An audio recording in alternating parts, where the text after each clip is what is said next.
%95 kayıp var yani en kötü.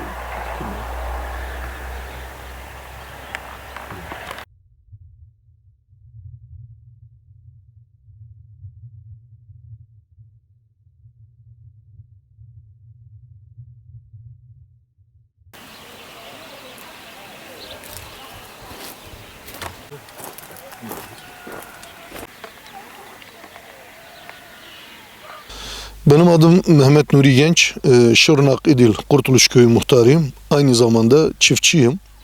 Biz burada köyümüzde zeytin üretimi yapıyoruz, zeytinyağı üretimi yapıyoruz.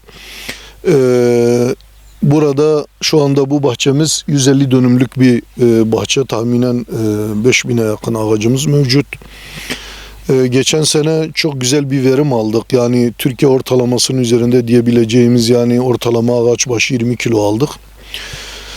Tabii ki zeytinde de bazı yıllar var yılı yok yılı olarak hesaplanıyor. Var yılı iyidir, yok yılı da tamamıyla şey değildir. Yani illaki daha azdır yani bir önceki iyi seneye göre.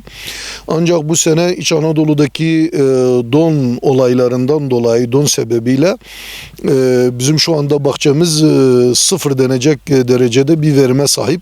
Yani biz hasat yapmayacağız. Ciddi bir sıkıntı var. Şu anda çiftçiler ciddi sıkıntı içerisindedir.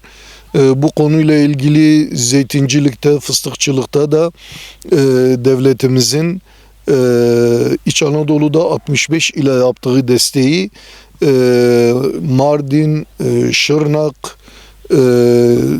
Urfa, Diyarbakır ve Batman'da da bu bahçeler büyük zararlar görmüşler. Şu anda da görüldüğü gibi bu bahçede %100 denebilecek kadar denebilecek seviyede bir verim kaybı söz konusudur.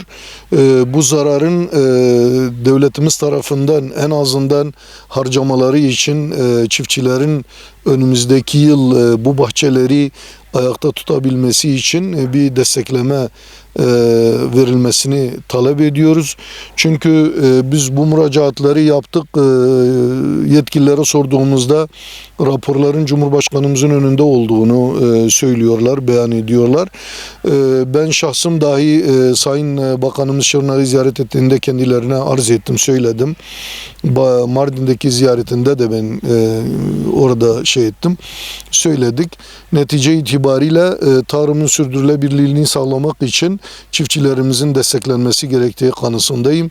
Çünkü eğer bu desteklemeler olmazsa gençlerimiz, insanlarımız bölgeyi terk edecek.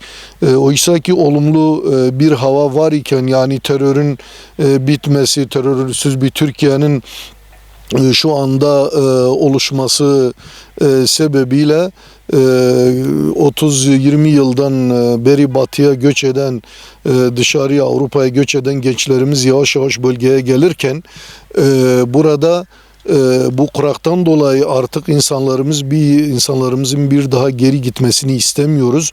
Çünkü bir daha eğer bu bölgeden iş gücü gençlerimiz batıya giderlerse bu tarımı sürdürebilmemiz mümkün değil. Burada Sayın Cumhurbaşkanımızdan, Sayın Tarım Bakanımızdan, Sayın Milletvekillerimizden, Sayın Şırnak Milletvekilimiz Hasan Tatar Bey'in özellikle bu konuda hassasiyetlerini biliyoruz. Ama işlerinin de daha fazla, yani işlerin çok yoğun olması hasebiyle sürekli kendisine hatırlatmak mecburiyetindeyiz. Bu konuyu takip etmelerini ve çiftçilerimizin desteklenmesini talep ediyoruz.